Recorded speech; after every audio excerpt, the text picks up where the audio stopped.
Hi friends, മാങ്ങ പപ്പടം ഉണ്ടാക്കാൻ വേണ്ടിയിട്ട് ഞാൻ 4 മാങ്ങ, പഴുത്ത മാങ്ങ കട്ട് ചെയ്തിട്ട് അതിനെ മിക്സിയിലിട്ടിട്ട് അടിച്ച് ജ്യൂസാക്കിയിട്ട് എടുത്തിട്ടുണ്ട്. ഇനി ഇതിനെ പാനിലേക്ക് ഒഴിക്കണം.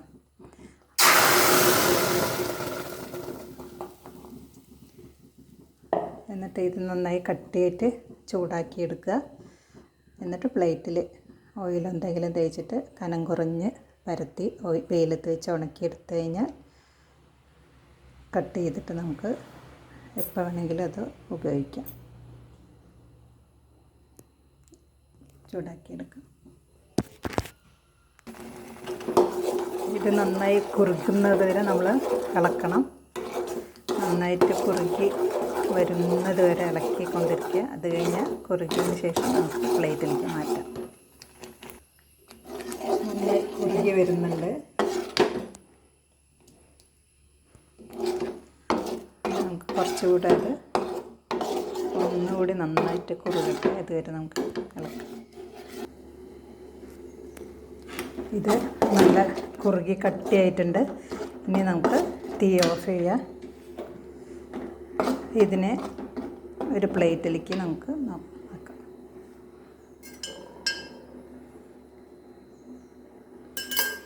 ഓയിൽ അല്ലെങ്കിൽ നമുക്ക് നെയ്യോ എന്ത് വേണമെങ്കിലും ഇടാം.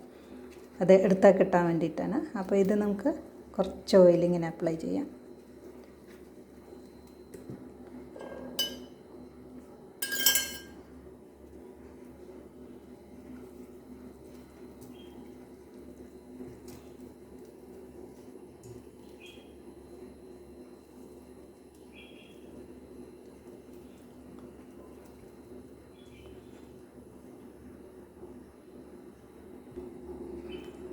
ഇനി നമുക്ക് ഓരോ സ്പൂൺ എടുത്തിട്ട് അതിലിടാം.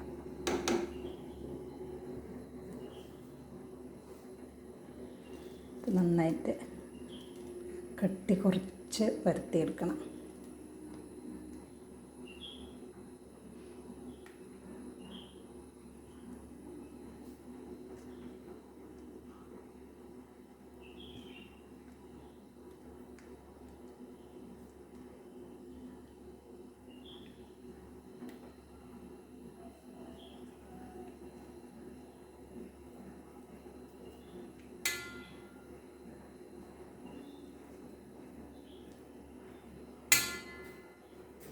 ഇതിലിതുപോലെ ചെയ്തിട്ട് വെയിലത്തിട്ട് നമുക്ക് ഉണക്കിയിട്ട് എടുക്കാം. ഇതിപ്പോൾ ഞാൻ പരത്തി കനം കുറച്ച് 3 എണ്ണത്തിൽ പരത്തി വെച്ചിട്ടുണ്ട്. ഇത് വെയിലത്ത് ഉണങ്ങിക്കഴിഞ്ഞാൽ നമുക്കതിനെ പ്ലേറ്റിൽ നന്നായിട്ട് കട്ട് ചെയ്തിട്ട് ഫ്രിഡ്ജിലെടുത്ത് സൂക്ഷിച്ച് വയ്ക്കാം. എപ്പോൾ വേണമെങ്കിലും ഉപയോഗിക്കാം. ഇനി ഇത് നമുക്ക് ഉണക്കാം. ഇത് ഉണങ്ങി അതിനെ കട്ട് ചെയ്തിട്ട് സ്ലൈസായി കട്ട് ചെയ്തിട്ട് ഫ്രീസറിൽ വെച്ചതാണിത്. ഇതുമാതിരി എല്ലാവരും ഉണ്ടാക്കി നോക്കണം.